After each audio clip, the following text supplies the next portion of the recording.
For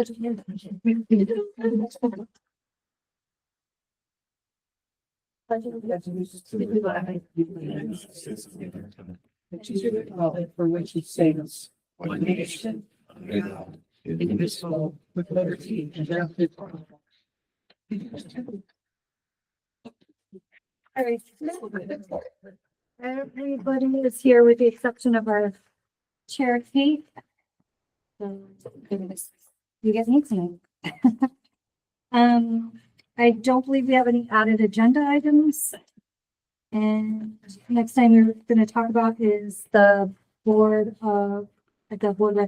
recognition of the food service, the cards that we've received for board appreciation month.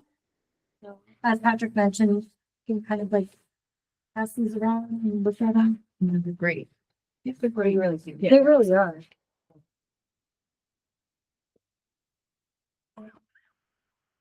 Just too, on behalf of the Board of Ed, books are donated. There's a box here, so if you want to take a look at the end of the meeting, each of the media center specialists put in a requested list, and we purchased books on behalf of the Board of Ed. On the inside cover, it says donated to East Windsor Public Schools on behalf of the Board of Education 2025. Thank you.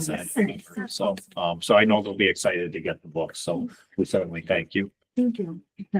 This little guy said, thank you from Broderick School for the books that are like 10, 11, or $12. But he's your finance director.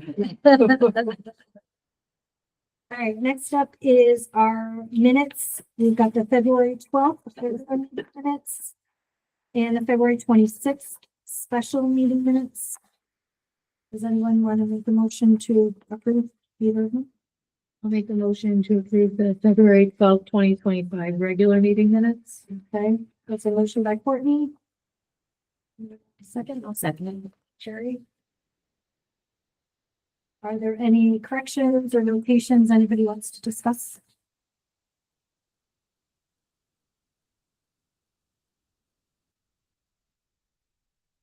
No?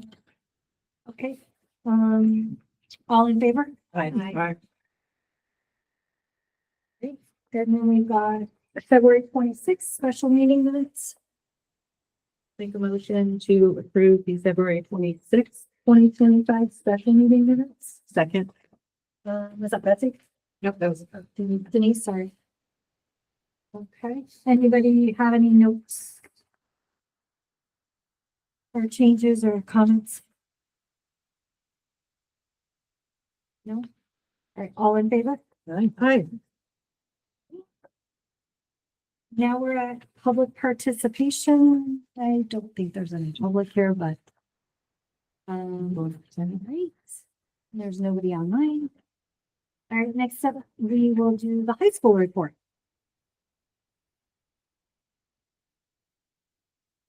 Give me a share. Yes, I do.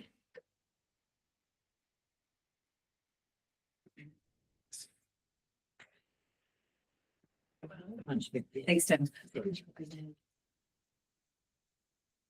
I ask a question about the previous item, which is the student representative? She hasn't been here in a while. Is that okay? I'm sorry, I skipped that. She's out sick today. There was a couple times where there was sports related and, It's just conflicts. correct. Yep, today, no, and it was a late, notification. I believe she has the flu. Okay, as long as she's okay.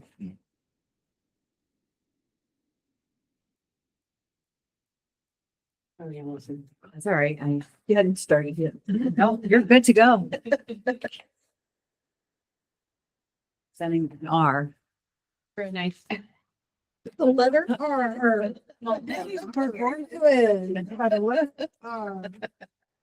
This evening's been brought to you by the. Would you say that? Yeah. Sesame Street, I think, yeah. One. Yes. That would be good for trick or treat next year. Sesame Street would be good. Haunted highway. Yeah. Plan, there you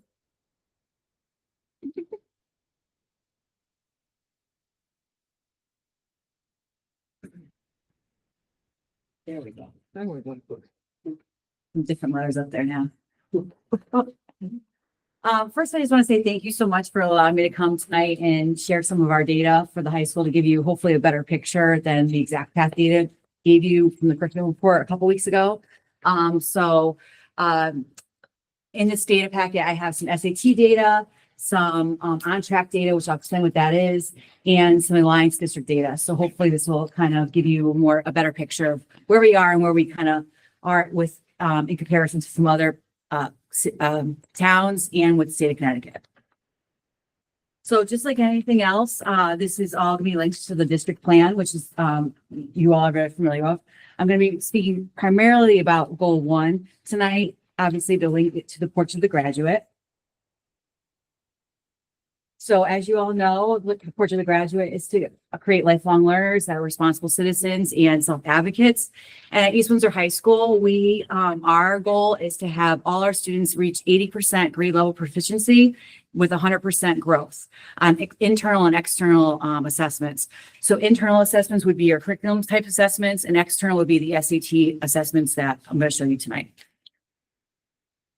So what I have done for you is each current grade level and last year's data, if I have 2 sets, so the fall and the spring.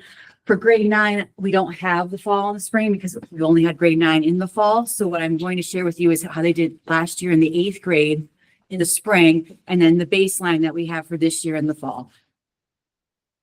So on all of these slides, all the gray bars are the state of Connecticut's average percentage, and all the yellow bars are our students, East Windsor High School students. So if you look at the first, and every assessment every year, the benchmark increases, just like anything else. Like they have a higher grade level expectancy for each year. So for grade 8, for example, the benchmark for evidence-based reading and writing is 390, and for math is 430. But when the students come in the fall of their freshman year, the baseline, the benchmark is 410 for evidence-based writing and reading, and 450 for math. So each year you'll see an increase that way. Also, just to note, the PSATs is not out of a 1600, it's out of a 1520. So it's not, you're not comparing like apples to apples, but it's still, the PSAT is kind of the test you take to get you ready for the SAT. So as you can see in grade 8, the students, if you look at the middle bar is the evidence-based reading and writing. So the state of Connecticut, the students that did take that assessment in the 8th grade of their spring year, 62% of the state of Connecticut students that took that in Connecticut hit that benchmark of 390.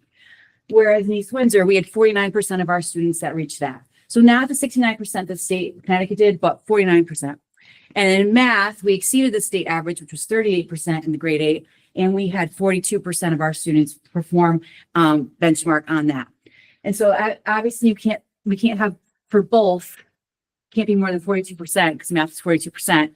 So we had 35% of our students score on both, and that was 1% less than the state average for the 8th grade. So then they came into the 9th grade, and like I said, the benchmark shifted from 390 to 410 and from 430 to 450. And we saw a decline, but we also see a decline in the state. And you can see that we didn't have too much of the decline in the evidence-based reading and writing. And we had more of a decline in the math. And the state also had kind of a greater decline in math as well. So we'll see how the 9th graders do in the spring. They're going to take that assessment on March 19th, and we'll see how they compare from this assessment in the fall to how they do in the spring. Next slide. So you can see this is just the baseline for the fall of our current 9th grade class and how to compare. Question. Yeah. So like, I know like when we were talking about like the iReady stuff and stuff, like they'll say like, they might say that you're below grade level, but you're in 5th grade, but you're at 4th grade level because you haven't gotten there yet. Yeah. Like, is the decline there because like they are just giving them harder stuff that they maybe haven't gotten to yet in like their freshman year, or that benchmark is, I know the benchmark is higher, but how come they're not like, not even just us, but like kids across the state or less kids are hitting those benchmarks? Is it because the testing has gotten more difficult for the 9th grade level versus the 8th grade level? Like, So I think, well, I'm not really super familiar with iReady, but iReady really does the skills for the students. And so that's their grade level proficiency skills. Yeah.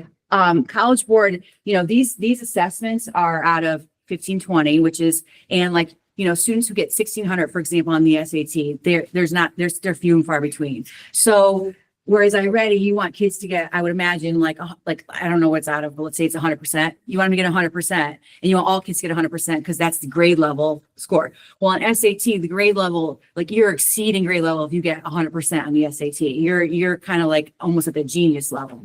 So that's why they come up with these benchmark scores, and that's where we want to get.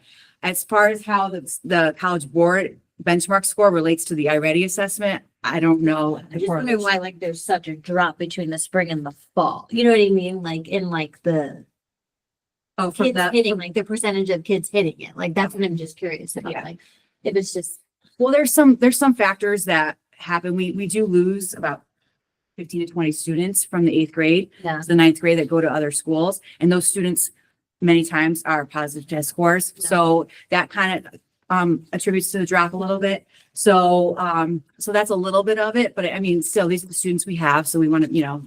And it wasn't even just saying like our school district, it's the whole oh, state. the whole state. Yeah. Yeah. So that was not like a picking on our school district. It's everybody. Yeah. Yeah. It's interesting. that it Yeah. falls like that. Yeah. I think too, kids are not, this is just my aside. Yeah. They're not used to sitting in a room, taking an assessment on a computer for 2 hours straight and being highly motivated the entire time. So that's why we give them this PSAT, so that when they do take the SAT in their junior year, when it really is the one that counts for the state accountability index, they've had a lot of reps and a lot of practice. And that's one of the reasons why I really appreciate the board and Daryl finding money so that we can offer our kids these opportunities, because just like in like sports, for example, the only way you get better at anything is if you get a lot of reps. And so the more reps we can give our students sitting in these kind of environments with like this high stakes feeling, the better they'll do when they get to the real one, not the real one, but the SAT and when they're juniors. All right, so the class of 27, this is grade 10. So I'm going to show you how they did last year as 9th graders. So last year as 9th graders, you can see where they came in. We had 26% of them scoring the benchmark of 410 on the evidence-based reading and writing, and 16% of the math. And you can see this is where the state fell and on both. And then in the spring, you can see that we did grow in both areas. We grew in the math area from 16 to 23%. And from evidence-based reading and writing from 26 to 57%. We did a really nice job in the evidence-based reading and writing. Obviously, like I said, our goal is 80%, and that's what we tell kids all the time, but like this was a nice growth. And so you could see that 23% of our students reached benchmark on both. So on the next slide, I just show the light gold bar is how they came in the fall, and the darker gold bar is how they ended in the spring, that cohort. And so this cohort then took, I don't have this slide for you. I'll have the slide for you, after they take it in the fall. But this cohort then took another assessment this fall, and we'll see how they do again in the spring. This is the current grade 11 students. So this is how they did in their 10th grade year. Yep. I'm just wondering, so the benchmark the benchmark for writing this PSAT. Yep. Are we setting that benchmark, or is the state? That's the state of it. State. Yeah. Okay. It's actually College Board that sets it. Yeah. And so, to Carrie's point, like the College Board also does like how iReady does approaching, meeting, and Yeah. they do that. The only thing they don't do is they don't give you like an average. I have to like, I could always. No. And the reason I asked that question, just, and it's been a long time since I've taken, my SATs, thank God, or anything else afterwards. But, it seems to me, if you look at these benchmarks overall, they're kind of low. If you are looking at these scores to enter, a middle, and I'm just saying this overall, because, you need to be in 500s, right? In order to be in any kind of not even highly selective, but a selective school. Well, a lot of schools since the pandemic have not been requiring it. So there's, I see. So that's been another barrier. Yeah. To motivate our students to take Yeah, the assessment okay. seriously, because if the schools are saying they don't need it, now it's coming back, it's trending back. So there are schools that are starting to say, we want to do this. So that's kind of what I tell the students, like, you want to be ready because you don't know what year they're going to start counting them, that kind of thing. Okay. So a lot of schools, it's optional. And I have a current senior right now that's my husband and I laugh because like, if you don't submit your score, what does that mean? Right. You didn't do well. So it's not really optional, right? They know Right, right. you didn't do well. But anyway, anyways, Okay. all right. Thank you. And so do you want to go back? This was this is the junior class, how they did in their 10th grade year. So they came in and the first time they took it in their 10th grade year, they met the same level as the state of Connecticut in the reading and writing, and they were a little lower in the math. So they came in and they didn't lose as much ground as we had seen, you know, from the previous years. And then when you look at how they did in the spring, we had 58% of them. The state went up by 2%, but we were right there still, and 25% in math. So overall, you know, that's where we kind of lined up with the current junior class in their 10th grade year. And then the next slide just shows you the comparison of the light gold to the dark gold bars for that cohort.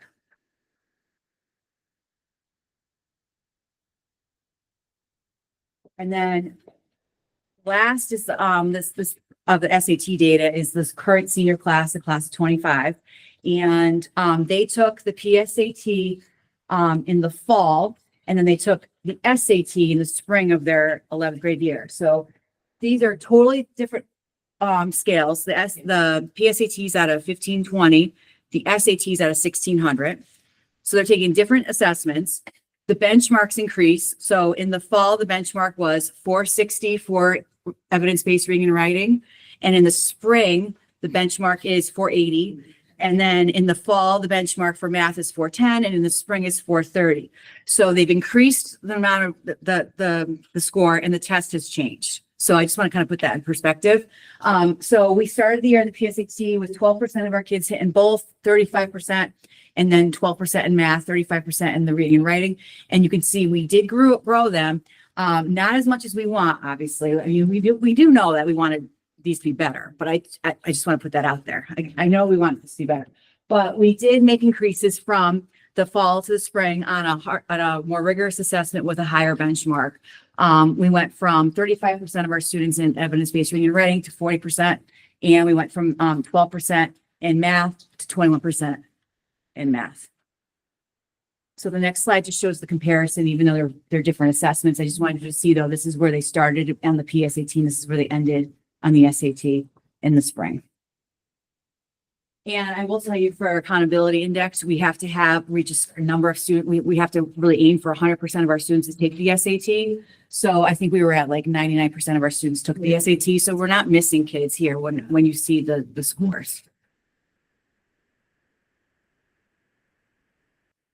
All right. So this is a slide of, we're part of what they call alliance districts. And so alliance districts are districts that have similar demographics to our town. The state of Connecticut determines if you're an alliance district or not. And alliance districts in Connecticut equate for 42% of the student population in the state. So 42% of the students live in these districts. And so that orange bar is where East Windsor lies within the alliance districts. So we're right in the middle. This is for evidence-based reading and writing. We want to be at the top.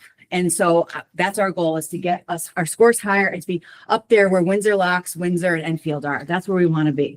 But I just wanted to show you where we are. We're New London and Hartford, but we're kind of right in the middle with evidence-based reading and writing as comparable to other alliance districts. And then if you go to the next slide, that's math. You can see, according to other alliance districts, we have better, we're a little higher even than in the other districts for math. So obviously, once again, our goal is to get to the top third of that.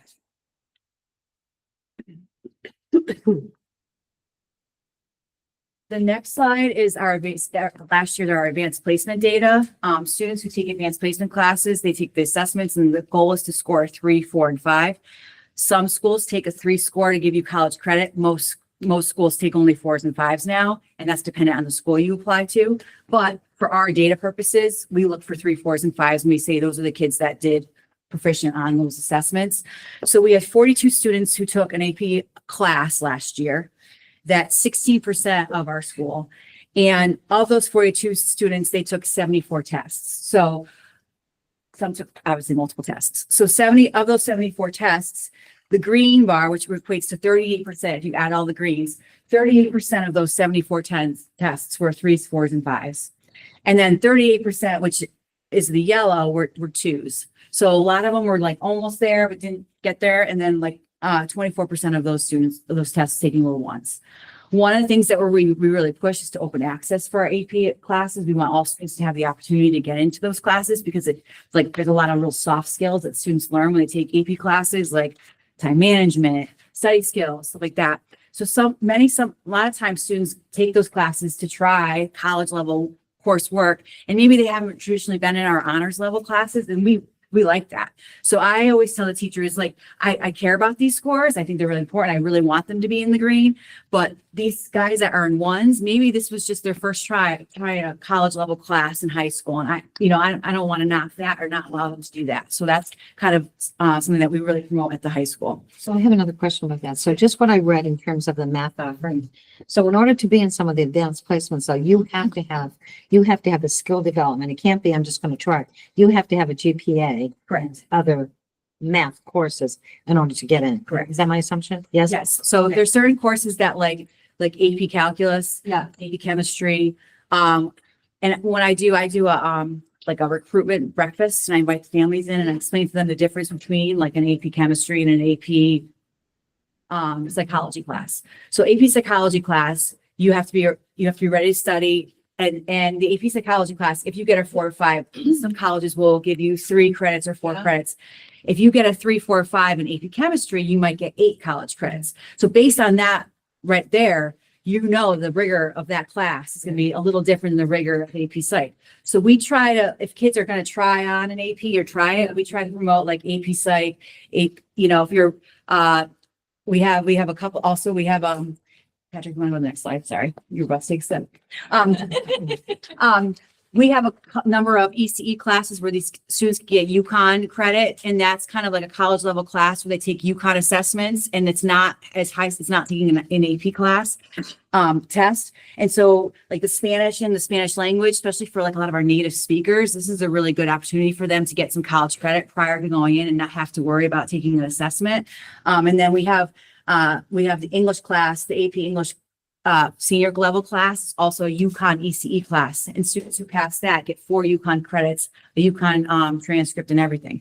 And it's like $75. Anyway, so that's, so those are offering, but obviously you can see the different titles of the AP classes that we offer, and you can see which ones probably are a little more rigorous and ones that are more entry level if they want to try it. Yeah. So a quick question, how do you get to be able to offer more of the UConn ECE classes? For me, I think the advantage is that you don't have to take that advanced placement test, and it's almost like a guaranteed college credit. How do we get our offerings to increase?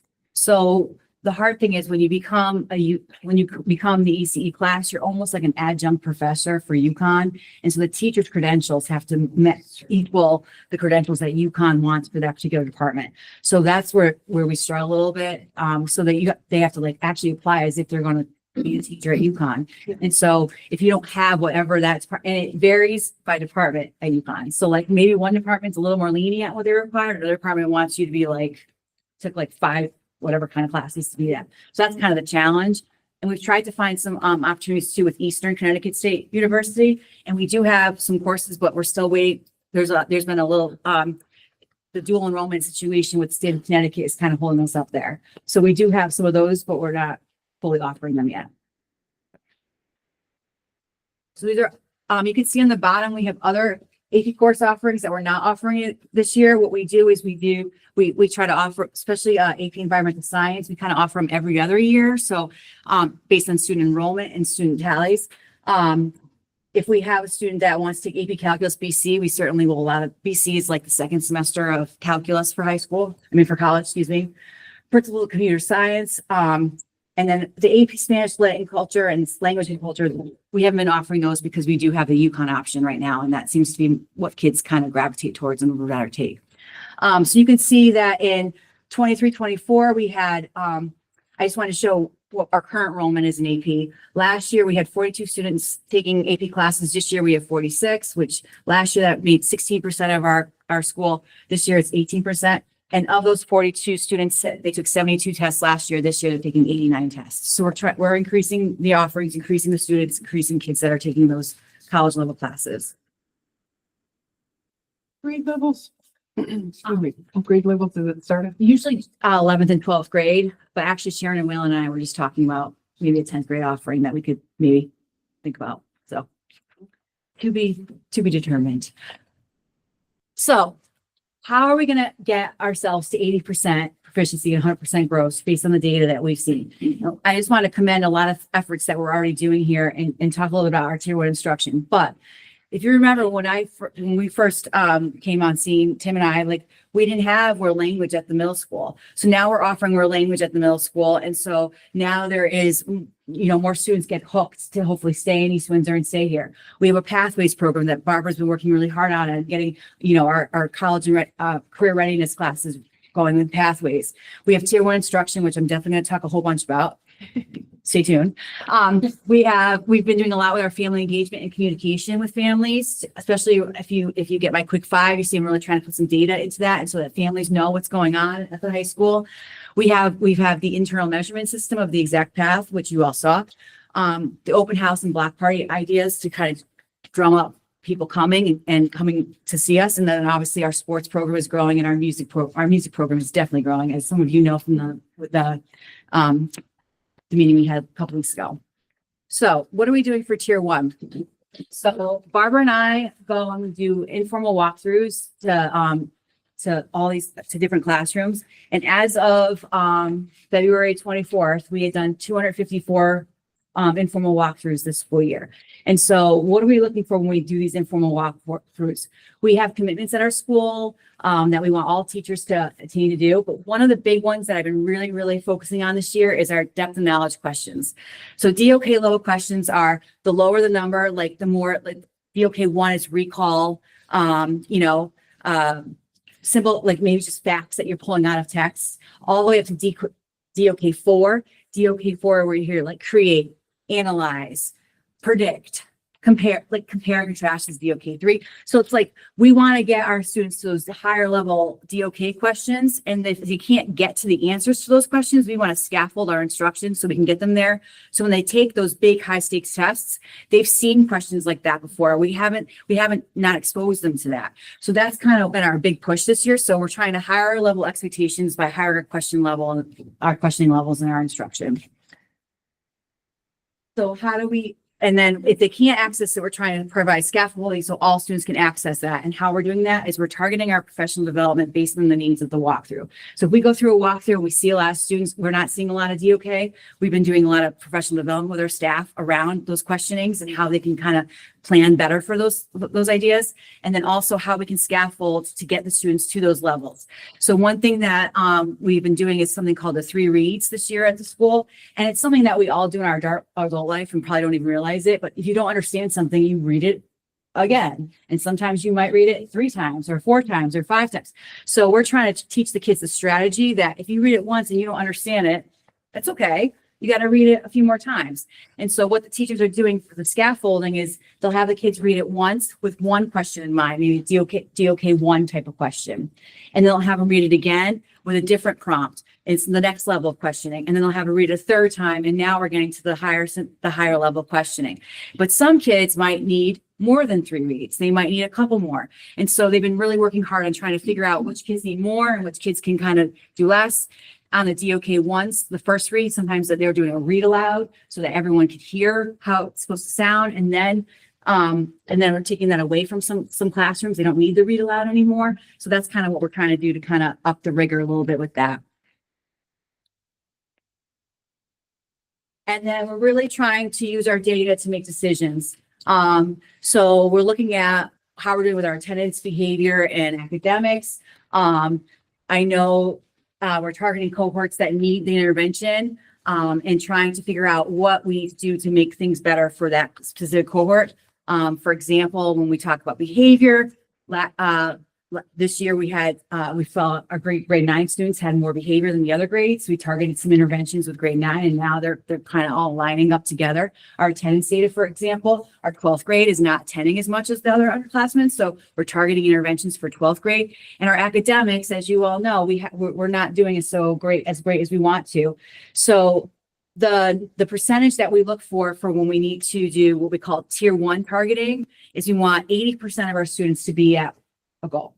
When we pull some of our tier 2 data for math and reading, we have more than 20% of students that need that intervention. That means that's a tier 1 problem. That's not an intervention. That's a tier, like if I have 30% of students that aren't doing grade level on the math assessment, then we all have to work together on that. So that's kind of what we're using to kind of measure what we're doing and kind of figure out where we need to put kids and how we want to intervene. And the last slide is about our State of Connecticut Accountability Index. The State of Connecticut rates each school based on a bunch of indicators, but one of the ones that we get rated on is our credit status.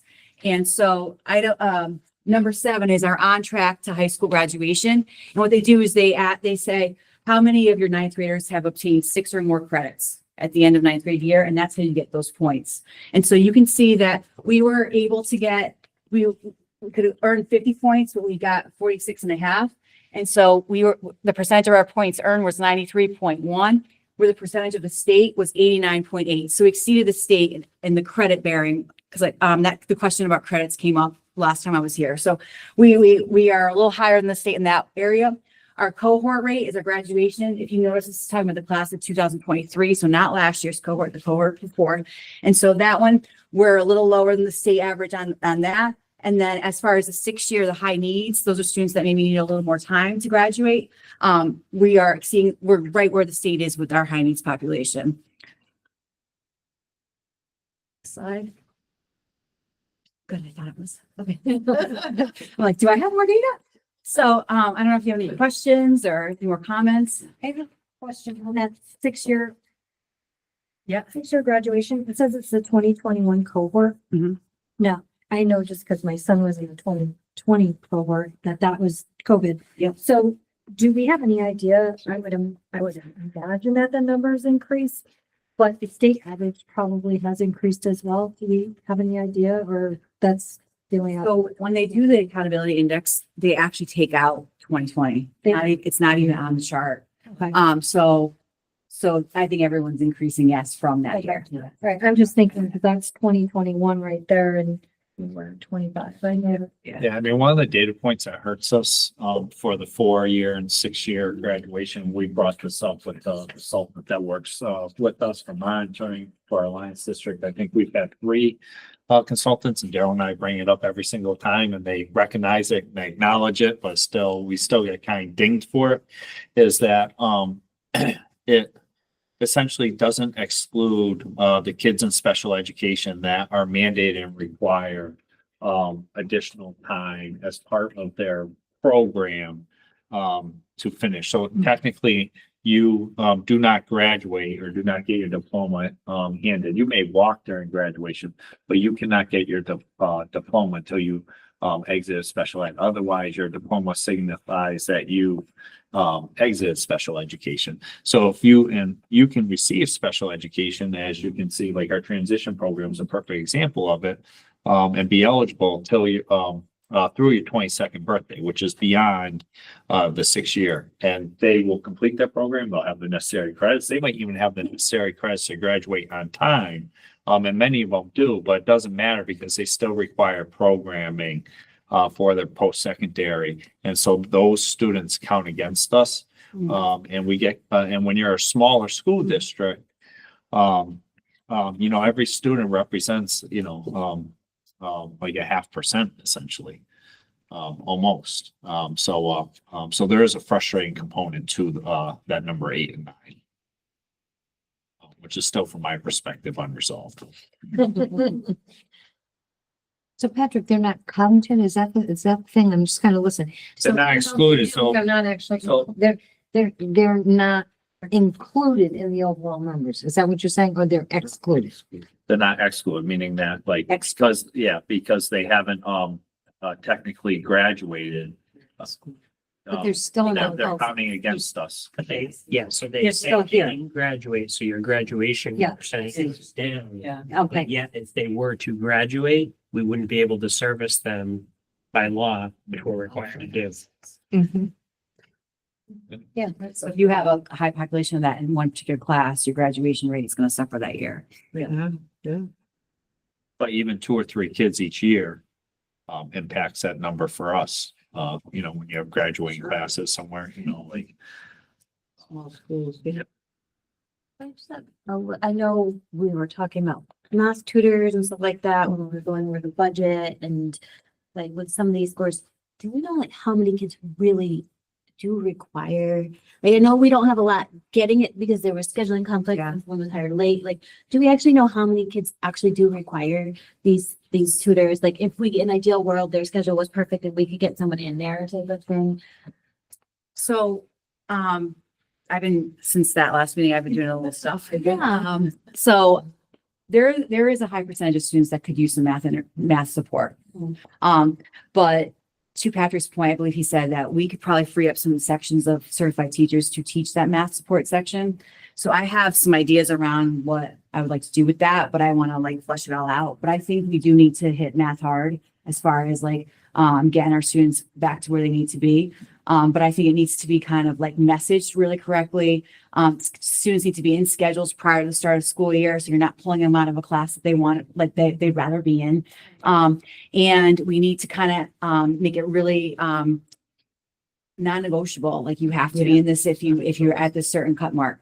One of my ideas is to have like basically math block.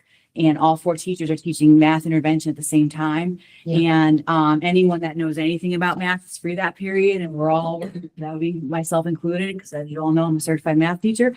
So we'd all be included in trying to get the students to where they need to be for math. And then if we did have tutor support, we would include that in that block. So that's just one of my ideas, but I haven't fleshed it all out, how it would function, how it would work, how I would communicate it. But just based on what I was the conversation you all Yeah, I had. mean, Allison and I and Daryl have spoken since, we do have the data. So for example, like there'd be 30 students currently for just tier 3. Certainly like with the utilization of a tutor, certainly that would support, and having it up front, and obviously having greater oversight through the instructional coaches and classroom teachers would only strengthen their intervention that we could provide. So when you say 30 students for tier 3, those are the kids that are what, 2 grade levels below and more, One, two, grade 1 and 2. yeah. And then, so the ones that are 1 grade level below, like, do we still want them having Yeah. some kind of intervention as well? Right? Like, Yeah, long- that may look different though, but but yes, you are correct. They would still be serviced. it seems like it would be more than like with the scores. It seems like it must. Oh, yeah. So our students. Yes, yep. So that's why, like, because the scores are that way. Like that's excluding too special education too. So- Okay. So you're talking about regular education. So you might have like another 10 students in special education based on just our percents. Sure. But they're getting their math intervention through special ed. Sorry, go ahead. I just was wondering if there's anything that we can do to help the grade 12 students before they go out the door. I think grade 12 students, we could try to help them, but they're pretty much have one foot out the door right now. Yeah. I know you had a 12th grader, so you know what I'm talking about. Absolutely know what I- So I think we certainly can support them, and we're doing, they have we have SAT school day coming up, so they're gonna come in. We have some of them doing mock AP exams on that day. So they're gonna practice, they're gonna get a rep of doing that on that day, since they can't take this. Many of them will work on their graduation portfolios on that day and get them ready for the credits to graduate. But yeah, as far as like putting them in a math intervention or in the last 2 months of Yeah, school. just to piggyback off of that, I do want to say that, SATs and PSATs and even the APs, they're all like singular data points, and every year we report, and I'm sure it'll be part of this year's end of the year school reports. like the outcomes, but like our kids go to some really good college, Oh, yeah. schools. There's no shortage of the, colleges that they're getting into. Kids are going into tech schools. We do have kids that go directly in the work, force or apprenticeship. So that's something we will report on. And I think that will provide, I think, some of the information you're looking for. Because if I understand your question, Fran, is like, are the kids, ready to be successful once they leave? Yeah. And I think, what they're doing next and what they're signed up to do would answer that question. The other thing is the community college. With the community college, so we'll open, they really have open classes and it's not adult education, it's community college, but the guidance department kind of helping kids if they have a desire in some career and, it's math heavy or, language heavy and they have some deficits, really kind of steering them in the direction of a community college, right? Is really helping them. It's not the fix, but at least it's another pathway as far as Exactly. getting involved. Yeah. I hear what you're saying. Fran. I'm not in any way blaming the high school. No, Yeah, No. don't get me wrong. You know me. You guys We're are good. tough No for me. We're good. I just, I feel for those kids. Yeah. That's still COVID effect, Yeah. if I'm not wrong. That's circumstantial. Yeah, and I feel badly for those kids because, will do. and math is everywhere. Oh, I know that. I just have to ask a question. Oh, no, I'm gonna say something, 18 format change. Was that Marissa? Yes. She said that, and she said that a lot of the kids had a hard time because it was a new format. Yeah, it's all on the computer now. So it's not like it used to be on More bubble. more bubbles. So they have to get used to that. Yeah. If they qualify for extra time, they can self-select to opt out, not to have extra time, even though their parents maybe want them to, those kinds of things. So, they have a lot more latitude now, which I mean, obviously that's how it probably is happening at colleges. So it's preparing them and we just gotta get better at teaching them how to use those tools better and be motivated to take an assessment on a computer. I was gonna say, kind of going back with regards to the tutoring and more kind of like one-on-one assessments. I'd really like to see a lot of that instruction kind of focus more on like the 9th grade, because kind of just looking at the results here, it's like, and I don't know if I would be curious to see if this is like a common trend on a year-to-year basis. Like you said, maybe it's because some students are leaving the school system, going to private, magnet schools, whatever. But also I wonder if just like the natural transition from one school to another also affects performance on some of these early year tests. But just in general, it seems like, the results across the board kind of decrease on the state side, but it looks like some of our results, math in particular, decrease to a larger extent than the rate at the state. So, and that being said, where you're talking about what's your focusing some of that one-on-one instruction with the 12th graders, they're kind of mentally checked out by that point. But I think, if we're focusing on the 9th grade, it helps to kind of close that gap sooner rather than later as they're just progressing through and it just gets worse and worse and worse. And I guess my other concern that I didn't bring up at the last meeting was, I hear the potential for the certified teacher doing some of that tutoring. I guess my concern with that is that if that means combining some other classes to free up time with that certified teacher to provide that one-on-one instruction, then you're resulting in larger class sizes for the remainder of the students, which I think kind of also adds to that downstream effect. And I get that there's there's pros and cons to each option. But I think just concerns in general. Yeah, So- we're looking at all those options. So we recognize obviously we have to approve the budget and the budget's a process, but I also think you have to have multiple plans and contingency. plans. Yeah, of course. Far from finalizing anything at this time too. I just wanted to say thank you for a realistic presentation. I think that's something, not to be afraid of. Because we are making progress. And I really appreciate the fact that it's realistic in terms of where we are and where we want to be and how we can help kids. So thank you. Noreen. I wanted to say somewhat on what Betsy said. As we look at these scores and as we see, and nobody ever comes here and tries to tell us that it's all wonderful. I think there was between COVID and the previous few years prior to that, and this is my observation, is that there was a group of children who really kind of just didn't get the best that we could give them. And I think some of the results of that is what we're seeing, which should not be implied to be a negative towards anyone who's dealing with this now, because none of you were here. You're kind of fixing the mess that was created when these kids were younger. And I appreciate that you come here and you're honest about it and everything you're doing to try to fix it. From you guys at high school, middle school, Daryl, Patrick, have kind of come into this situation of, oh Lord, and I appreciate it. And the one thing that I bear in mind in the process of having to look at test scores or results that we have is that me here as a board member, that I always have to remember, we need to focus it from the very beginning, and we cannot back off on that because they're doing well. We have to remember they're doing well, and it's all gonna scale up there.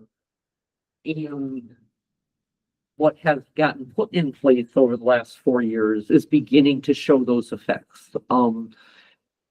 And I think this is more for if anybody ever were to watch this video, is to not to think that anybody who's involved with this right now was the cause of it. You guys are the people who are fixing it. And unfortunately, it's a long process to fix it. It's a whole lot easier to crash it than it is to build it back up. So thank you for what you do. I appreciate that. I mean, and I thank you all for your support because, you know, without your support, we wouldn't be able to do these interesting things that we're trying to get the scores where they need to be. So thank you. Well, thank you. Some of these conversations were very hard.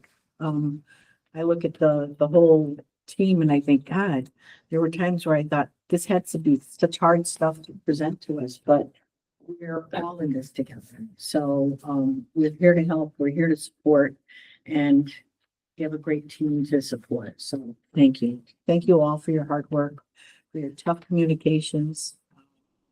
And, we'll keep on going. One last question. If you were to look at these kids who took the PSAT, Which one are you looking at? I look at grade 9. Okay, yep. And then you were to look at their current math grades, Mhm. is there a correlation? Or is it possibly a factor that the PSAT was just, I'm not paying attention to this? So on the last slide with the on-track data, Mm. that's showing you how much credits our students are earning in the 9th grade. So because we're higher than the state average on that, they are still earning their credits regardless of how they're doing on these assessments. So that's, It's just this, it's a skewed picture then. yes, yeah. Okay. Thank you again. Welcome. Thank you. Thank you. Our next item is, included, business discussion for the board policy review. And it's our first reading for the 9,000 series. So I know for us, for board policy, we went through these. We read them in two separate. This is a huge change from our full bylaws. I was like, look at how big it is. Is it because it's a, Shipman. shipment and I mean, they're supposed to be all streamlined. It's supposed to be, essentially what is and what do you really need to do? And, it's definitely first. This is just a first reading, so we're not. correct, doing- there's nothing to vote on. You've done a first reading after this on almost every, policy. We still have the 6,000s. This one was a little bit shorter. So, the formatting, so since we had it, we wanted to get it on there. The 6,000s is just about done. That'll be on the very next meeting. This is subject to the 6,000. This is a student, this is student. No, students is 5,000. Then it's the, Yes, Evans, right? Excuse me? Administration. The administration. yes, And you still have the other half of the 5,000, the edits and the feedback for the 5,000 one. It's one of the largest sections. But it also takes the longest to add the feedback that was in BPR. So we'll have that in April. And then working with BPR, what we'll do is make a plan as far as how to swap out, like, and do the second reading. Because that's what it's really going to come down to. And how to present it in an organized way that makes sense that the board feels comfortable. Yeah. For the 9,000 series, the one thing I would say is that just like with all the other series, we give the opportunity for the group to go through it, ask some questions. But this one, there were really no questions that came forward on it. It's pretty straightforward. Just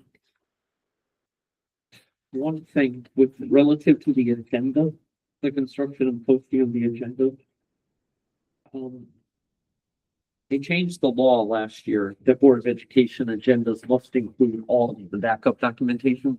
You can't just put an agenda out. I just want to make sure that that's clear. You're talking about the number 9 or page 9. Page 9. It only applies to boards of education. Okay. We can just make sure that we refer back to the legal reference there Yeah. and that Yeah, that's something to updated. that effect. Because, yeah, it's a legal requirement that when we post our agenda, and it has to be posted electronically now on our website, it must have everything that's in our board package, except for, they give you a little leeway if something has to come in at the last minute, but the bulk is supposed to be there. Yeah, So I all think the it's covered by D, but we can take a look at, I'm looking at, and D, I think it is, but we can take a closer look at that. And if it does, just revert back to the right statute, because I'm not sure if they have a different statute. If it's something that's falling under FOIA or.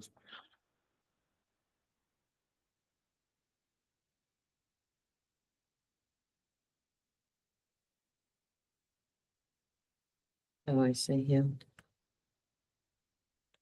You can remove board officers. I'm just, there's a means of me getting removed. What can I do? 6,000 is instruction. So it's about like credit for online courses, curricular exemptions, talented and gifted, homework, alternative assessments. Okay, thank you. Does anybody else have any other questions on it? So we'll go, our next item is a new business for vote. We've got FY26 budget and we also have a field trip. As far as the budget goes, I was not at the meeting that we had, last Thursday. But my understanding is that it went relatively well. We talked about the, math tutor, and, it didn't sound like anything really different. So, did you want to add anything more to that? No, I mean, so we discussed that, because we had a finance subcommittee prior, so it was also on the agenda there. I know that we were, tasked to look at the high school math tutor and keeping that position in, and, doing some follow-up and looking at the budget at the whole and receiving some good news. Since our most recent, budget workshop, we can maintain that tutor without, raising the percent or the dollar amount since we last met. Since we last met at the workshop, Ryan was able to work out an IT credit of 12,000, and then we got news of medical insurance at 10 a.m. today as far as some adjustments, along with some adjustments to salary, so we can maintain the tutor without going any higher than we last discussed at the 6.3. Ryan can give the actual dollar amount as far as what that increase is. Yep, that was my my file closed, so I'm just trying to, the 29 million number you're asking for. yeah, whatever the actual number is for the local. Yeah, to open again. I have it, Yeah, it's the 29, the bottom right number there. 29,79,442.98. $700,000. Could we just round that to like? Oh, 20, I always want to, but then it. 29,800. Can we do that? The rounding, Yeah. so. let's Please. move on to- I'll make a motion. Okay. I'll make a motion to, we're approving. This is our budget to send to the Yep. Board of Finance, correct? Yep. I make a motion to send to the Board of Education budget for $29,079,442.98 to the Board of Finance.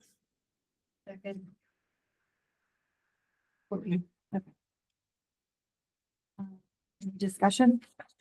Thank you, Ryan. I just want to make a comment, Heather, about Yeah. the math tutor, that the money be in there, or however. My thing is that I want to make sure we have something in place for September 1st, whatever it need to be. The money to either hire the tutor. I really want it to be in place for their schedules in September, not to find, well, we get somebody, so I don't want to say, I don't want to imply to anybody that I want an extra body. If that's not the best way to get those 30 kids into some kind of math intervention. So I leave it to your figuring out how to do it. In the best means possible. That's my biggest concern with that math position. I want those 30 kids getting something.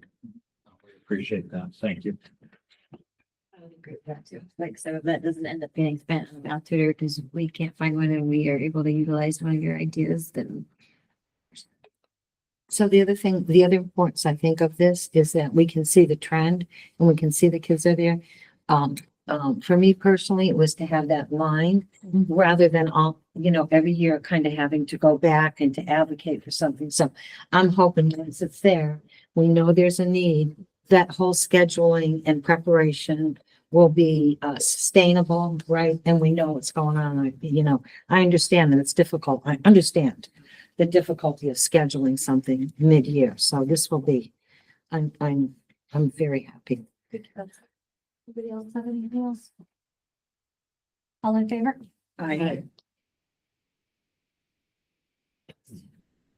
Next item is there's a high school field trip request and it is for, It was, so this was, the agenda was amended, so it was posted in town Friday, it was amended on Monday, so it's the separate, so it's, yeah, it should have been underneath your packet.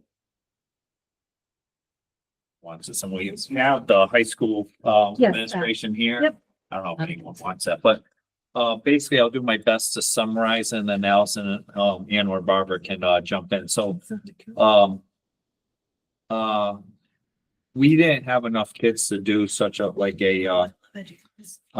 Fantastic program. a trip to Spain, but we do have a number of kids that are interested. So the opportunity presented, and kudos to the world language teacher who looked to partner up with Talon, because Talon is running a trip. And they did bring it to their Board of Ed. Their Board of Ed did vote to approve to allow East Windsor to join them in partnership with the trip, thus making this opportunity possible. Because again, we didn't have enough students on our own. Our world language teacher would attend. And they just approved it last week. So the opportunity presents, my understanding is there's some fundraising opportunity as well. And certainly because obviously it definitely is overnight and it's definitely out of state. It does. Say out of state is not checked. Yeah, it does require, board approval. I don't know if, Allison or Barbara, if you want to add anything or if there's any other specifics regarding information. I can just say as a parent standpoint, Jaden was able to go to Europe with Education First. They have a fantastic way for kids to actually do the fundraising. It goes right towards their communication with parents when the kids are abroad is tip top for any parent out there that needs to know. It's a fantastic opportunity. I'm glad that our kids will have a chance to join. Spanish teacher was so excited. She told me about it at Max's. She was like, oh, he's taking Spanish 3 next year. And Max is like, but she was very enthusiastic about it. She's very enthusiastic and Yes. I think I mean, all week she's like, can I put the posters up yet? I'm like, no, not yet. You have to wait till after Wednesday night. I do not, no, not yet. So I understand there's a mandatory number of Board of Ed members. So I'll make the sacrifice. I'll be one of the ones of the Board of Ed that have to be Do there. we have a travel account? Oh, no. yeah, right. I think it's great, though. Sounds wonderful. It's got a number of students is 6, but what happens, can we add more? Yeah, so the minimum requirement of Talon would like us, it's 6 kids per chaperone. So if we have 6, then we can have our chaperone go. So that the goal is however many kids want, they'll make space for us, but 6 is the, And that's this year. yeah, it's like in a few weeks. That's right. No, it's next year. Oh, next year. Okay, so. Oh, it's 2026. yeah. That's right. She's waiting for the calendar. My bad. Next week. Patrick's like, what is she talking about? Surprise. Might be get on this. Oh my God, I hope they have passports. Sorry. Next year. That's a great guess. It's great. I mean, yeah. That's a fantastic opportunity. I went on some abroad trips while I was in the high school as well. We did one year to Spain, Italy, and France, and then the following year to Costa Rica. Yeah. And my parents went on both trips because my parents have to get involved in everything. It was phenomenal. Like to date, it is one of the best experiences that I had as a high school student, and I think really just added value to our world language department. Yeah. The other students on the trip also loved it. My parents loved it, of course. And I recall the first year that we did it, I think it was the same thing that we didn't have enough students to go like kind of on our own. So we also went through Education First. We combined with kind of random schools across the country, across the state. And even that went perfectly fine. Like we bonded with the other students that we met on the trip from other school districts, and it was a phenomenal experience. So I'm glad that this is still something we get to offer to the students. Thank you. I want to make a motion to approve this trip One second. to Spain, Madrid in April of 2026. 26. 26. All in favor? Second. I did. Who's Karen? Okay. Can you extend a thank you to their Board of Education? Okay. Next is liaison and subcommittee. Does anybody have any? I missed the last Board of Selectmen meeting because it was when we were doing our budget workshop.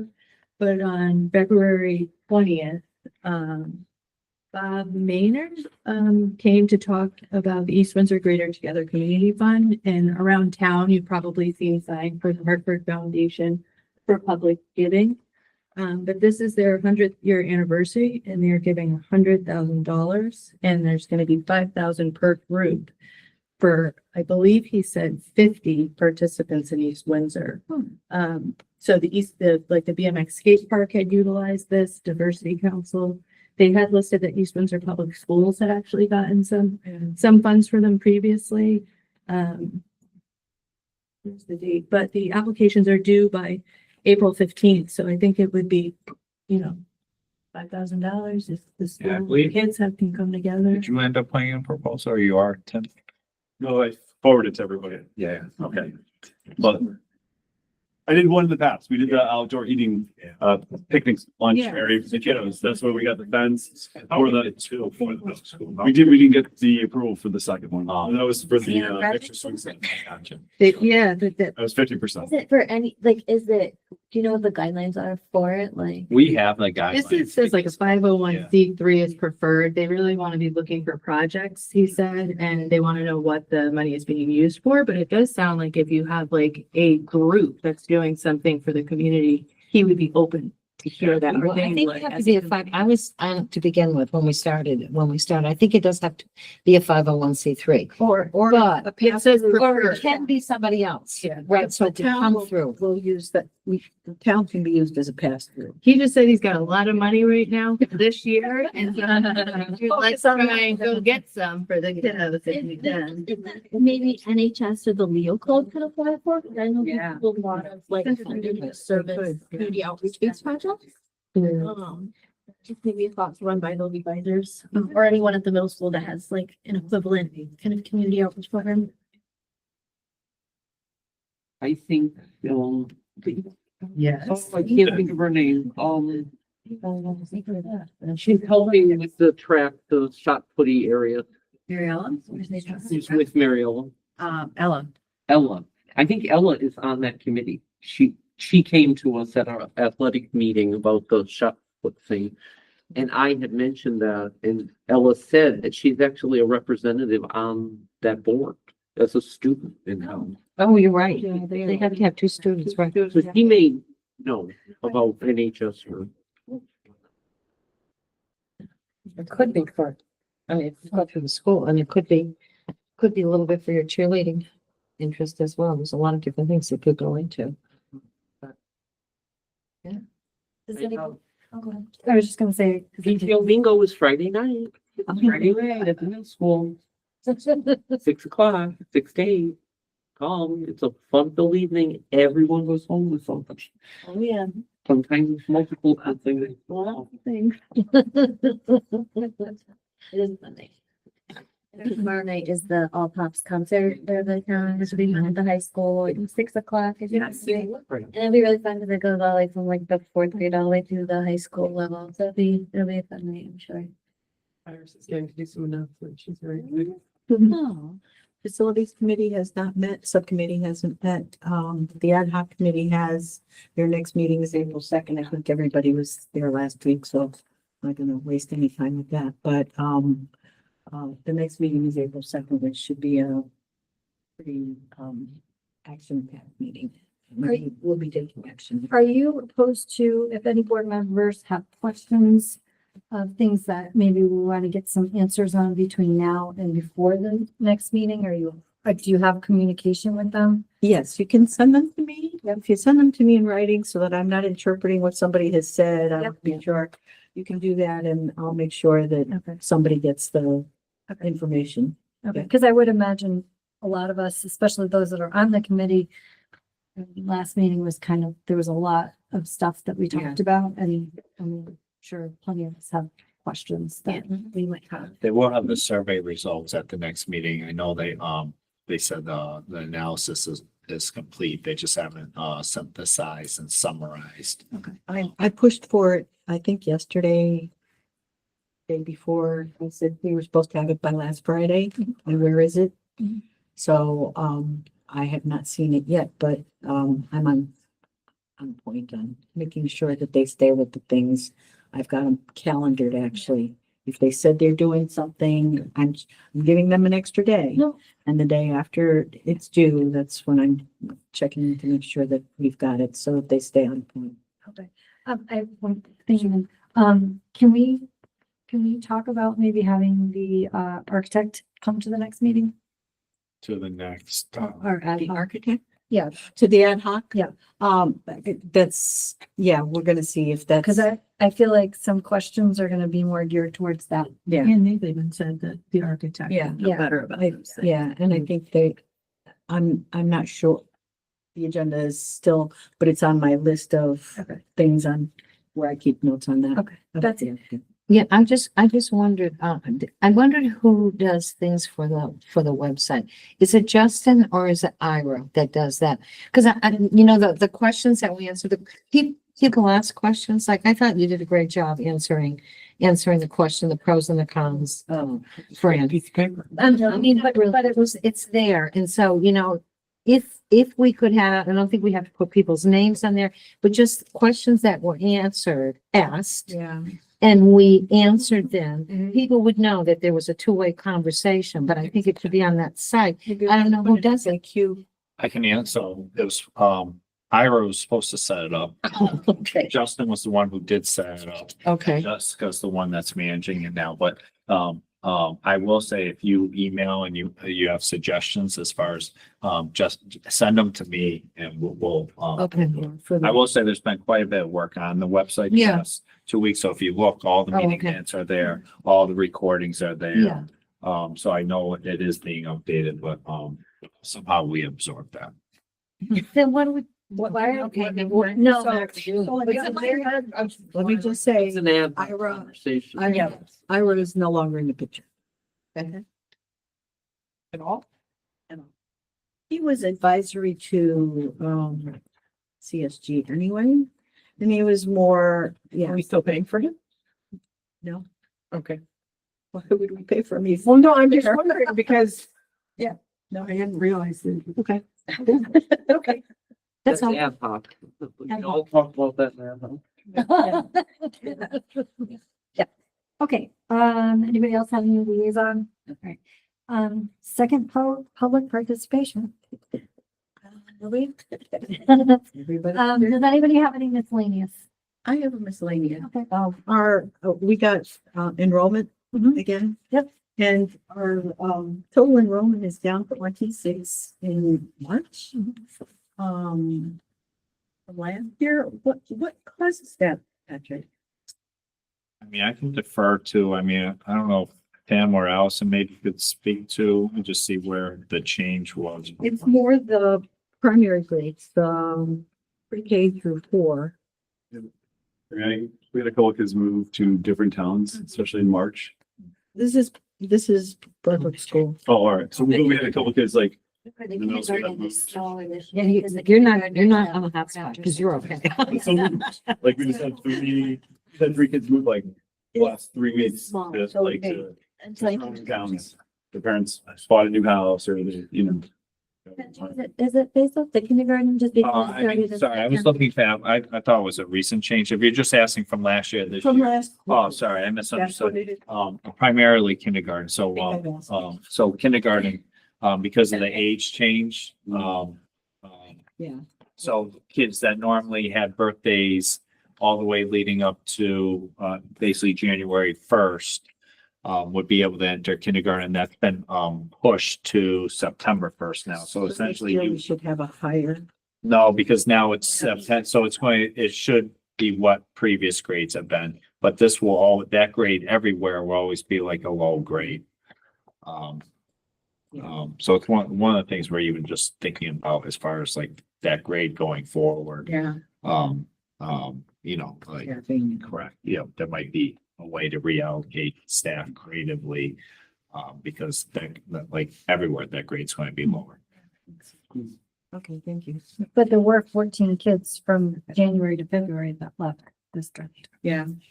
So. Okay, does anybody else have any other miscellaneous? Correspondence, we have the enrollment report. Does anybody else have any other questions on that? And then we do have a need for an executive session, so.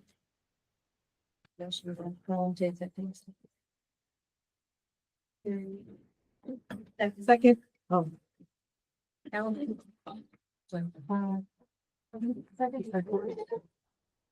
Clicker long. No, This is come back. Yeah, that way, if anyone wants to take photos out, we need.